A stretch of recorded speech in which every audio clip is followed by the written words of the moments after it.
Hello കൂട്ടുകാരെ, ഫെബ്രുവരി 17 new മൂണാണ്. New മൂണിൻ്റെ കൂടെ തന്നെ സോളാർ എക്ലിപ്സുമുണ്ട്. എന്നാൽ അതിനു മുമ്പായിട്ട് ഫെബ്രുവരി 15 മഹാശിവരാത്രിയാണ്. അപ്പോൾ കളക്റ്റീവായിട്ടുള്ളൊരു എനർജി അപ്ഡേറ്റാണ് ട്വിൻ ഫ്ലെയിംസിനായിട്ട്. ഇതിൽ കളക്റ്റീവായിട്ട് ആദ്യം ഡിവൈൻ ഫെമിനൈൻ്റെ എനർജി മനസ്സിലാക്കാം. ഓൾറെഡി ശിവരാത്രിയും ആ ഒരു സോളാർ എക്ലിപ്സും അതിൻ്റെ കൂടെ തന്നെ അമാവാസ്യയും വന്നതുകൊണ്ട് തന്നെ ഹെവി ആയിട്ടുള്ള ഒരു എനർജി ഓൾറെഡി ഫെബ്രുവരി 6 തൊട്ട് ആ ഒരു എനർജിയുടെ ഇമ്പാക്റ്റ് നമുക്ക് ഫീലാവാൻ പറ്റുന്നുണ്ട്.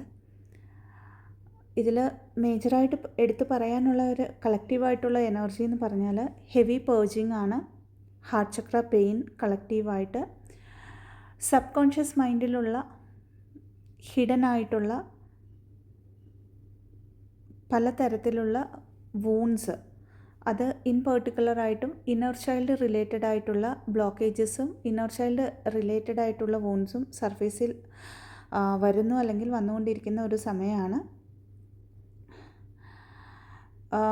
ഇതല്ലാതെ ത്രോട്ട് ചക്രയിൽ ഒരു ബ്ലോക്ക് പോലെ അല്ലെങ്കിൽ ത്രോട്ട് ചക്ര റിലേറ്റഡ് ആയിട്ടുള്ള ഇഷ്യൂസ് കളക്റ്റീവായിട്ട് ഡിവൈൻ ഫെമിനൈൻ എനർജീസിന് ഫീൽ ആവാം ഈ ഒരു ടൈം പീരീഡിൽ. അതേപോലെ തന്നെ ബോഡി പെയിനിൽ right side of the body പെർട്ടിക്കുലറായിട്ടും റൈറ്റ് സൈഡ്, അതേപോലെ തന്നെ സേക്രൽ ചക്രയിൽ പെയിൻ ഫീൽ ആവുന്ന ഒരു ടൈം പീരീഡാണിത്. അതല്ലാതെ പലർക്കും ഡൈജഷൻ റിലേറ്റഡ് ആയിട്ടുള്ള ഇഷ്യൂസ് അല്ലെങ്കിൽ ദഹനക്കേടിൻ്റെ ഒരു പ്രശ്നം ഇതുവരെ ഇല്ലാത്തത് പെട്ടെന്ന് സ്റ്റാർട്ടായതുപോലെ തോന്നാം. അതേപോലെ തന്നെ ഇതുവരെ നമ്മൾ ഹീലായി എന്ന് വിചാരിച്ച പലതരത്തിലുള്ള അഡിക്ഷൻസ് പിന്നെയും റീസർഫേസിൽ വരുന്ന ഒരു സമയമാണ്. ഹെവി ആയിട്ടുള്ള ഒരു എനർജി ആയതുകൊണ്ട് തന്നെ പല കാര്യങ്ങളിലും ബ്ലോക്ക്ഡ് ആണെന്ന് തോന്നുന്ന ഒരു സമയം, അതായത് മുമ്പോട്ട് പോകാൻ പറ്റുന്നില്ല എന്ന് തോന്നുന്ന ഒരു സമയം. അതേപോലെ തന്നെ ഞാനൊരു ലോവർ വൈബ്രേഷണൽ എനർജിയിലാണോ എന്ന് ഫെമിനൈൻ എനർജി ഡൗട്ട്, അതായത് ആ ഒരു സ്വയം ഡൗട്ട് തോന്നുന്ന ഒരു സമയം. ഐസൊലേഷന് ഇരിക്കാനായിട്ട് അല്ലെങ്കിൽ കുറച്ചൊന്ന് റെസ്റ്റ് എടുക്കണം, ഒന്നും ചെയ്യാൻ തോന്നുന്നില്ല എന്നൊക്കെയുള്ള ഒരു മൈൻഡ് സെറ്റിലേക്ക് പിന്നെയും ഒരു സെറ്റ് ബാക്ക് പോലെ തോന്നുന്ന ഒരു സമയം. ശരിക്കും പറഞ്ഞാൽ ഒരു സോൾ ഷോക്ക് അല്ലെങ്കിൽ ഒരു ഡാർക്ക് നൈറ്റ് ഓഫ് ദ സോളിലൂടെ കടന്നു പോകുമ്പോൾ വരുന്ന പോലത്തെ അല്ലെങ്കിൽ ആ സമയത്ത് ഫീലായ പോലത്തെ പേർജിങ് ആയിരിക്കും ഈ ഒരു ടൈം ലൈനിൽ പലർക്കും. അതിപ്പോൾ ഏത് സ്റ്റേജ് ആണെന്നൊന്നുമില്ല, അതാത് സ്റ്റേജിൻ്റെ അനുസരിച്ച് നെക്സ്റ്റ് ലെവലിൽ എന്താണോ ക്ലെൻസിങ് നടക്കാനുള്ളത് അതൊക്കെയും സർഫേസിൽ കൊണ്ടുവന്ന് ഹെവി ആയിട്ടുള്ള ഒരു പ്യൂരിഫിക്കേഷൻ യൂണിവേഴ്സായിട്ട് നടത്തുന്ന ഒരു സമയമാണ്. ഈ ഒരു എനർജി എന്ന് പറയുന്നത് അടുത്ത മാസം 3 വരെ, അതായത് 3/3 പോർട്ടൽ വരെ ഇങ്ങനെ തന്നെ ആയിരിക്കും. അതായത് ഹെവി ക്ലെൻസിങ് ആയിരിക്കും ഫെമിനൈൻ എനർജീസിൽ നടക്കുന്നത്. ഇതല്ലാതെ ഒരു ഡിവൈൻ ടെസ്റ്റ് പോലെ, ശരിക്കും ഡിവൈൻ ടെസ്റ്റാണ്, പഴയ പാർട്ട്നേഴ്സ് അല്ലെങ്കിൽ പഴയ ലവേഴ്സിനെയും ഇപ്പോൾ ഉള്ള ഈ ഒരു ട്വിൻ ഫ്ലെയിം ജേർണീസിനെയും കമ്പയർ ചെയ്യാൻ തോന്നുന്നുണ്ടെങ്കിൽ, അല്ലെങ്കിൽ ആ പഴയ കാർമിക്സ് ആയിക്കോട്ടെ വിട്ടുപോയവർ, അതിപ്പം ഒരു ലവർ ആവാം, ലൈഫിൽ ലൈഫ് പാർട്ട്ണർ ആവാം, ഒക്കെ അവർ ആ ഒരു ലൈഫിനെ പിന്നെ ഒന്നുകൂടെ ചൂസ് ചെയ്താലോ എന്നൊക്കെ ഉള്ളിൻ്റെ ഉള്ളിൽ നിന്നും ഒരു തോട്ട് വരുന്ന ഒരു സമയം. ഇത് ശരിക്കും ഒരു ഡിവൈൻ ടെസ്റ്റാണെന്ന് മനസ്സിലാക്കുക. ആൻഡ് ആ ഒരു സമയത്ത് ആ ഒരു തോട്ടിനെ ലെറ്റ് ഗോ ചെയ്യാനായിട്ട് ശ്രമിക്കുക. അപ്പോൾ ഈ ഒരു ടൈം ലൈൻ എന്ന് പറയുന്നത് കൂടുതലും റെസ്റ്റ് എടുക്കാനായിട്ട് ശ്രമിക്കുക, വെള്ളം കൂടുതൽ കുടിക്കുക, ഗ്രൗണ്ടിങ് ചെയ്യുക, പറ്റുന്നിടത്തോളം ജേർണലിംഗ് ചെയ്ത് ഷാഡോ വർക്ക് ചെയ്യുക. ഷാഡോ വർക്ക് എന്ന് പറയുമ്പോൾ ഇതിനു മുമ്പ് പറഞ്ഞ പോലെ സബ് കോൺഷ്യസ് മൈൻഡിലെ ബ്ലോക്കേജസ് റീസർഫേസ് ആവുന്ന, അല്ലെങ്കിൽ സർഫേസായി നമ്മൾ ഹീലായ കാര്യങ്ങളാണെങ്കിലും റീസർഫേസ് ആയെന്ന് തോന്നുന്ന സമയമായതുകൊണ്ട് തന്നെ ജേർണലിംഗ് ചെയ്യുമ്പം ഏറെക്കുറെ എക്സാക്ട്ലി എവിടെയാണ് ബ്ലോക്കേജസ് ഉള്ളതെന്ന് മനസ്സിലാക്കാൻ പറ്റും. അടുത്തതായിട്ട് ഇനിഷ്യൽ ലെവലിൽ അല്ലെങ്കിൽ അവേക്കനിങ്ങിൻ്റെ ഒരു പകുതി ഭാഗം വരെയൊക്കെ കംപ്ലീറ്റ് ചെയ്ത ഡിവൈൻ ഫെമിനൈൻ എനർജീസ്, ഏകദേശം ബാലൻസിൽ വന്ന ഡിവൈൻ ഫെമിനൈൻ എനർജീസിന് ഭയങ്കരമായിട്ടൊരു ഒബ്സഷൻ്റെ എനർജി അവരുടെ ട്വിൻ ഫ്ലെയിമിലേക്ക് തോന്നുന്നുണ്ടെങ്കിൽ അത് ഈ ഒരു ടൈമിൻ്റെ ഒരു ഭാഗമായിട്ട് തന്നെ നമ്മളിലേക്ക് നമ്മളുടെ അൺഹീൽഡ് വെർഷനൊക്കെയും സർഫേസിൽ വരുന്നതാണെന്ന് മനസ്സിലാക്കുക. അതായത് നമ്മൾക്ക് എത്രത്തോളം ഒബ്സഷൻ നമ്മളുടെ ഔട്ടർ റിയാലിറ്റിയിലുള്ള കൗണ്ടർ പാർട്ടിലേക്ക് തോന്നുന്നു അത്രത്തോളം നമ്മളിലേക്ക് അലൈൻ ആവേണ്ടതാണ്. എവിടെയാണ് ഞാൻ എന്നെ മനസ്സിലാക്കാത്തതെന്ന് എഗെയിൻ ഇവിടെ ജേർണലിങ് ചെയ്ത് ആ ഭാഗങ്ങളിൽ, ആ അൺഹീൽഡ് ആയിട്ടുള്ള പാർട്ടുകളിലൊക്കെയും ഹീലിംഗ് കൊടുക്കാനും അൺകണ്ടീഷണൽ ലവ് കൊടുക്കാനായിട്ടും ശ്രമിക്കുക.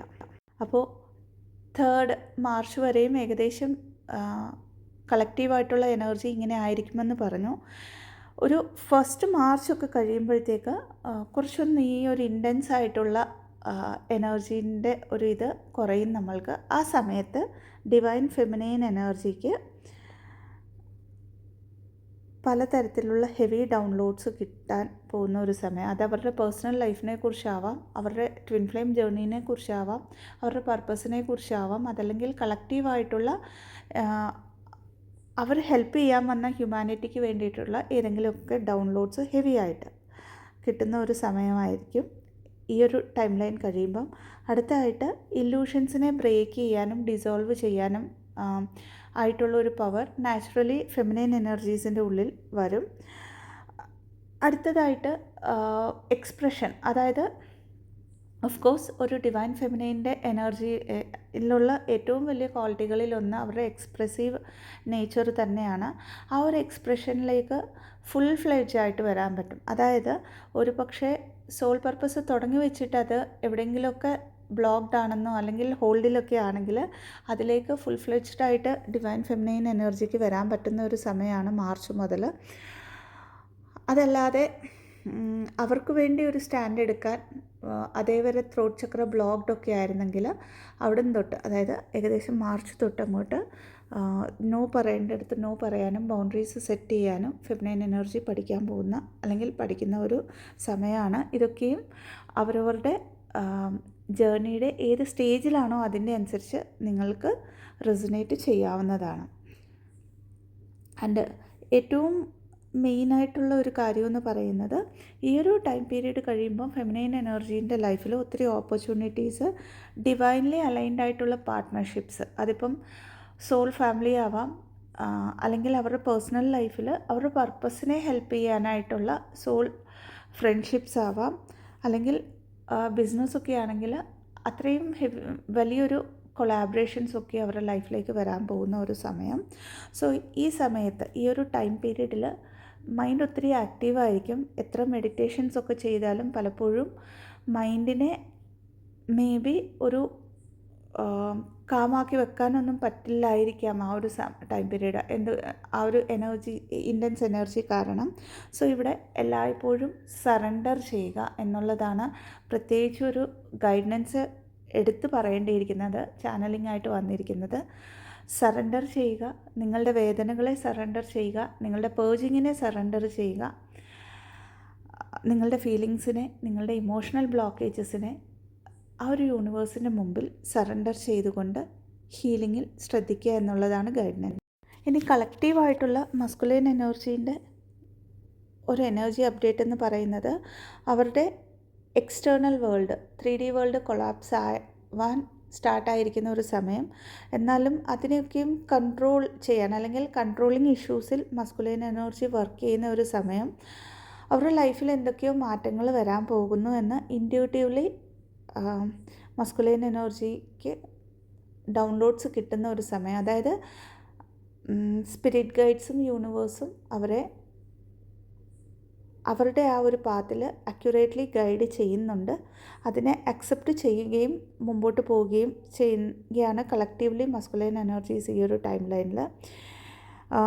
പെർട്ടിക്കുലർലി അവരുടെ എക്സ്റ്റേർണൽ വേൾഡിൽ അവർക്ക് ബിട്രയൽസ് അല്ലെങ്കിൽ ആരെങ്കിലുമൊക്കെ ചതിച്ചു, അവർക്ക് ഏറ്റവും അടുത്ത് നിൽക്കുന്ന ആൾക്കാർ തന്നെ അവരെ ഏതെങ്കിലും തരത്തിലുള്ള ഒരു ബിട്രയൽസൊക്കെയും ഇതുവരെ ചെയ്തിട്ടുണ്ടെങ്കിൽ അതൊക്കെയും അവർക്ക് അവരുടെ മുമ്പിലേക്ക് യൂണിവേഴ്സായിട്ട് കാണിച്ചു കൊടുക്കാൻ പോകുന്ന ഒരു സമയം. മസ്കുലൈൻ എനർജീസിന് കളക്റ്റീവായിട്ട് ഒരു ജോലിയിൽ മാറ്റം, അല്ലെങ്കിൽ ആ ജോലി ട്രൂത്ത് അല്ല എങ്കിൽ അത് അവരുടെ ലൈഫിൽ നിന്നും യൂണിവേഴ്സിനാൽ എടുത്ത് മാറ്റപ്പെടുന്ന ഒരു ടൈമാണ്. അതായത് ഇമ്മീഡിയറ്റ്ലി മസ്കുലൈൻ എനർജീസിൻ്റെ ലൈഫിലും എക്സ്റ്റേണൽ വേൾഡിൽ എങ്ങനെയാണോ ഫെമിനൈൻ എനർജീസിന് ഇൻറ്റേർണൽ വേൾഡിൽ, അതായത് ഇന്നർ വേൾഡിൽ ഇത്രയും ഇമോഷണൽ പേർജിങ്ങും കാര്യങ്ങളൊക്കെ ഉള്ളത്, ദ സെയിം വേയിൽ മസ്കുലൈൻ എനർജിക്ക് അവരുടെ എക്സ്റ്റേണൽ വേൾഡിൽ അത്രയും ഇമ്മീഡിയറ്റ് ആയിട്ടുള്ള മാറ്റങ്ങൾ ഇൻറ്റൻസ് ആയിട്ട് യൂണിവേഴ്സ് കൊണ്ടുവരുന്ന ഒരു ടൈം പീരീഡ് ആയിരിക്കും ഇത്. ഈ ഒരു സമയത്ത് മേ ബി നിങ്ങളുടെ കൗണ്ടർ പാർട്ട് സെപ്പറേഷനിലുള്ളവർക്ക് പെർട്ടിക്കുലർലി പെട്ടെന്നൊരു കോണ്ടാക്റ്റിൽ വന്നാലും അവിടേക്ക് അധികം ഇമോഷൻസിനെ ഇൻവെസ്റ്റ് ചെയ്യാതെ സ്വയം ഒരു ഇന്നർ വർക്ക് പാറ്റേണിലേക്ക്, സ്വയം ഒരു റെസ്റ്റ് സോണിലേക്ക്, അതായത് ഏറ്റവും കൂടുതൽ പ്രയോറിറ്റി ആദ്യം യൂണിവേഴ്സിനും അത് കഴിഞ്ഞ് സ്വയം കൊടുത്തുകൊണ്ട് ഈ ഒരു ടൈം പീരീഡിൽ മുമ്പോട്ട് പോകാനായിട്ട് ശ്രമിക്കുക. അപ്പോൾ ഇത്രയുമാണ് കളക്റ്റീവായിട്ടുള്ള ഒരു എനർജി അപ്ഡേറ്റ്. റെസൊനേറ്റ് ആയെന്ന് വിശ്വസിക്കുന്നു. Thank you so much. February 26 തൊട്ട് ലാമാഫെറയുടെ ക്ലാസ്സസ്, ബേസിക് തൊട്ട് അഡ്വാൻസ് ലെവൽ വരെയുള്ള ക്ലാസ്സസ് തുടങ്ങുന്നതാണ്. ഇൻട്രസ്റ്റഡ് ആയിട്ടുള്ളവർക്ക് ഡിസ്ക്രിപ്ഷൻ ബോക്സിൽ കൊടുത്തിരിക്കുന്ന വാട്സപ്പ് നമ്പറിലേക്ക് മെസ്സേജ് അയക്കാവുന്നതാണ്. അതല്ലാതെ ഇന്നർ ചൈൽഡ് ഹീലേഴ്സിനായിട്ടുള്ള ക്ലാസ്സസ് അടുത്ത ആഴ്ച തുടങ്ങാൻ പോകുന്നു. അതിലാർക്കെങ്കിലും പങ്കെടുക്കണമെന്ന് ആഗ്രഹമുണ്ടെങ്കിൽ അവർക്കും ഡിസ്ക്രിപ്ഷൻ ബോക്സിൽ കൊടുത്തിരിക്കുന്ന വാട്സപ്പ് നമ്പറിലേക്ക് ബന്ധപ്പെടാവുന്നതാണ്. ഇതല്ലാതെ പെയ്ഡ് കൗൺസിലിംഗ് സെഷൻസിനായിട്ട്, ഹീലിംഗ് സെഷൻസിന്, റേക്കി ഹീലിംഗ് സെഷൻസിന്, ആകാശിക് ബുക്ക് റെക്കോർഡ് റീഡിങ്സിന്, പാസ്റ്റ് ലൈഫ് റിഗ്രഷൻ തെറപ്പിക്കായിട്ട് ഡിസ്ക്രിപ്ഷൻ ബോക്സിൽ കൊടുത്തിരിക്കുന്ന നമ്പറിലേക്ക് ബന്ധപ്പെടാവുന്നതാണ്. Thank you so much. Blessings. ഓം നമഃ ശിവായ.